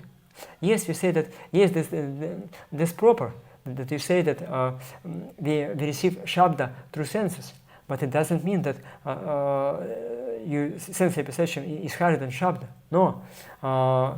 It's necessary, because without that you wouldn't be able to receive the Shabda. But then what scripture defeats is the absolute authority of sensory truth.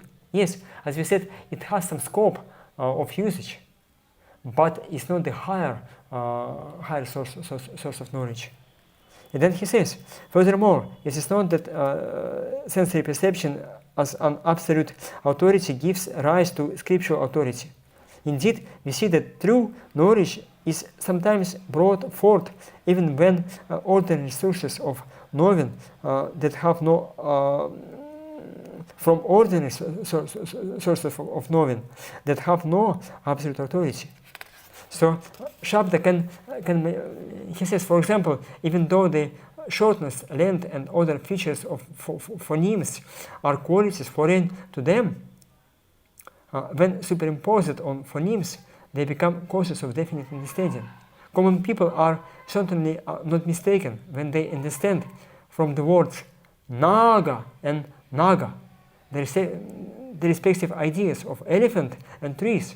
Like naga, you have long a, naga, and naga is short a. It's a phoneme, it's a syllable, but it can be short or long, and shortness and longness can be useful for understanding Shabda. Nor is it reasonable to propose a figurative meaning for statements that already has no equivocal meaning on its own. As it has been said, the words of injunctions do not assume extra meanings. Like, if it's already clear, why you should try to find some other meaning from the Jiva Goswami says that Pratyaksha has some spoke, some place in our life, but it's imperfect. We don't reject completely Pratyaksha. And then he says that we have already shown that a means of absolute knowledge does not depend on anything else for its existence. As stated in a sutra by a great sage, between the prior comment and later on, the prior is weaker, as in the case of the prototype ritual. And furthermore, it has been said, only when the ideas arise that are independent of one another. It is the relative strength of prior and later observed. Like Jiva Goswami, he brings an example of the oyster shell and silver. Oyster shell, it's like the pearls. They are there, and externally it looks like a silver, and you might see, wow, silver is there. But actually, this is the first prior experience, prior perception. And then when you look better, you see that actually it's not the silver, it's just the oyster shell. Oyster shell. So that's why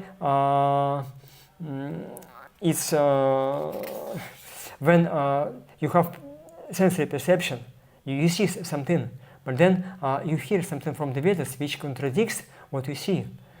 Because Vedas, they have higher authority, you should accept the Vedic version, not what you see yourself. And then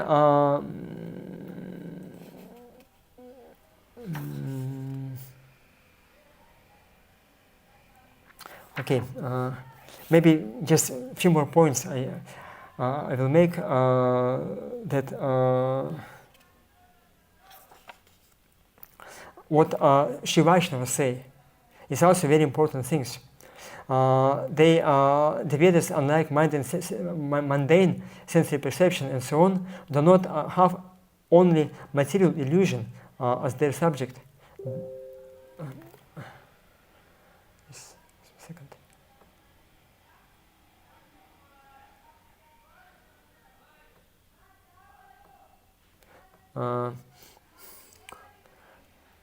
This is not that the Vedas can be useful only within the realm of illusion and have authority only within the range of usefulness.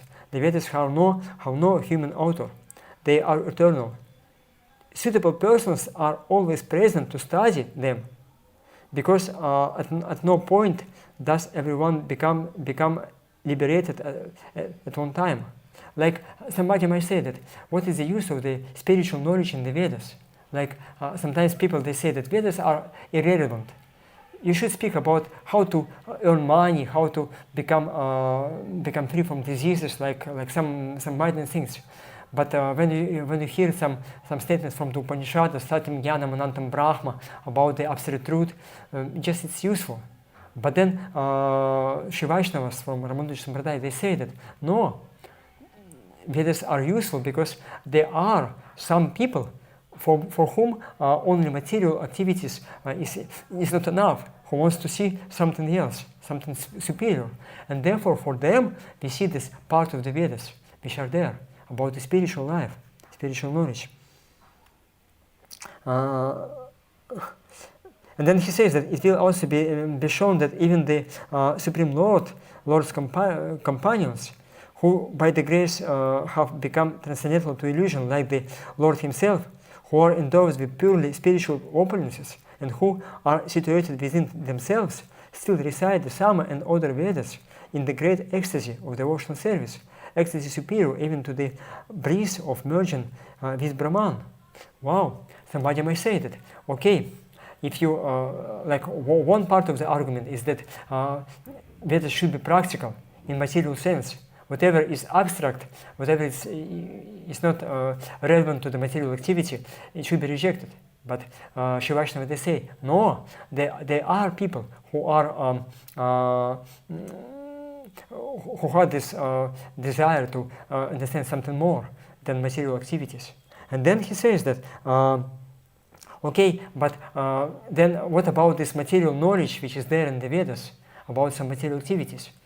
Is this rejectable? And then he says, no, even great devotees, they chant the hymns of Sama and other Vedas with great ecstasy of devotional service. They see that is also Krishna, that is also spiritual. Wow. They see, as we said, that Shabda Brahma Param Brahmama Upyesha Shvatitanu, that Shabda Brahma and the Supreme Lord, there are two bodies of one absolute truth. So that's why Vedas are transcendental. they might be used by people with material consciousness, but they themselves, they have the spiritual nature. So that's why great devotees, they are reciting these words of the Vedas, but externally material, about material activities in great excessive devotional service. Why? Because they see the connection of this hymns of the Vedas with the Supreme Lord. They see devotion in the Vedas. Like Madhvacharya, he quotes this verse, Vedya Ramani Chava Purani Bharate Tatha Adaonte Chamat Hicha Hari Sarvatra Giyate. That in the Vedas, in Ramayana, in the Mahabharata, in Puranas, in all the in Ramayana, in the beginning, in the middle, and the end, Hari Sarvatra Giyate. We see only glorification of the Supreme Lord. And then he explains how it goes. So therefore, pure devotees who can see the spiritual nature of the Vedas, even material part of the Vedas, they see as spiritual by devotion. So therefore, Vedas are relevant both for the spiritual life and the material life. And when they speak about material life, they don't become material also.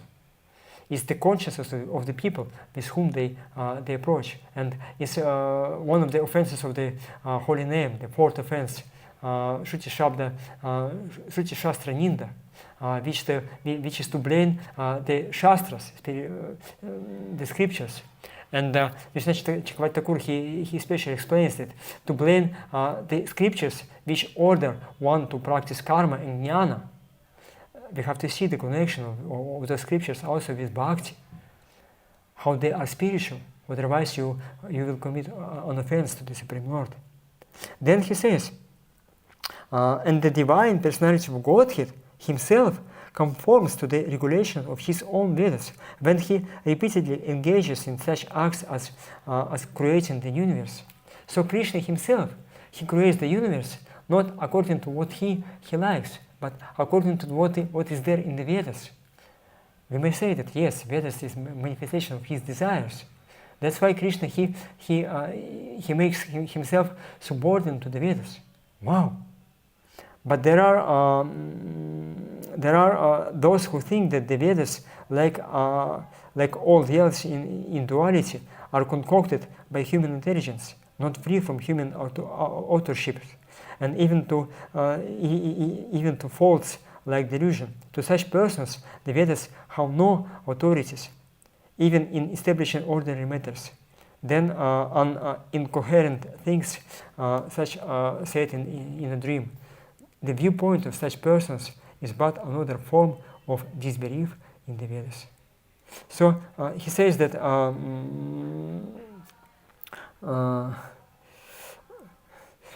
Vedas are relevant for all the areas of our life. And last time for today, which I say is the part of the, or actually, let's do it tomorrow because it's a big discussion about the eternal nature of the Vedas. I don't want to mix it up. Maybe you have any questions, I'll answer them and then we'll finish your class today. Because already we've spoken about many important things which are there in the Vedas.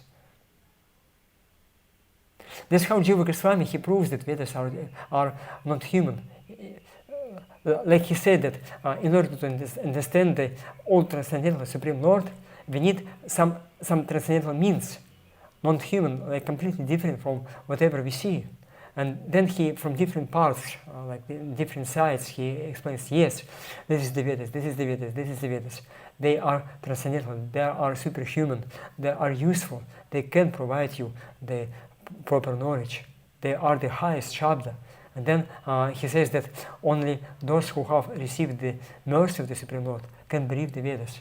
Otherwise, you will doubt their authority. Okay? Is it clear, dear devotees? Are there any questions?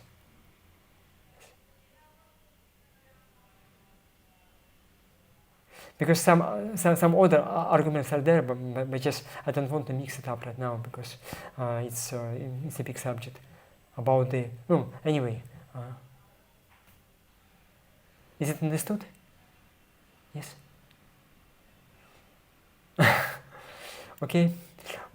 So let's stop now.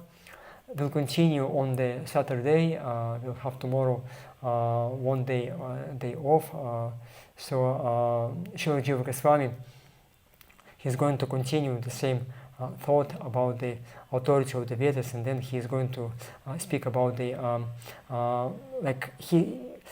first in this 10th Anuच्छeda, he establishes this self-evident authority of the Vedas, that whenever you try to prove that Vedas are authoritative by any other means, it means that you put them higher than Vedas. And having established the self-evident authority of the Vedas, he will say, he will quote from the Vedas what they say about themselves. And it's also important to make this first step, because otherwise, if you just start from quoting that Vedas say that we are authoritative, wow, what kind of reason? It's called the circular reasoning, that I'm right because I'm right. I say that I'm right because I say that I'm right. So in order to break this circular reasoning, first, Jiva Goswami, he establishes that Vedas, they are self-evident authority, like the sun. You shouldn't try to put light on the sun to understand is it real sun or not. No, it's self-effulgent. In the same way, Vedas, they are self-evident and self-effulgent knowledge, source of proper knowledge. Okay? Thank you. Thank you very much for your attention, for your questions. We'll continue day after tomorrow.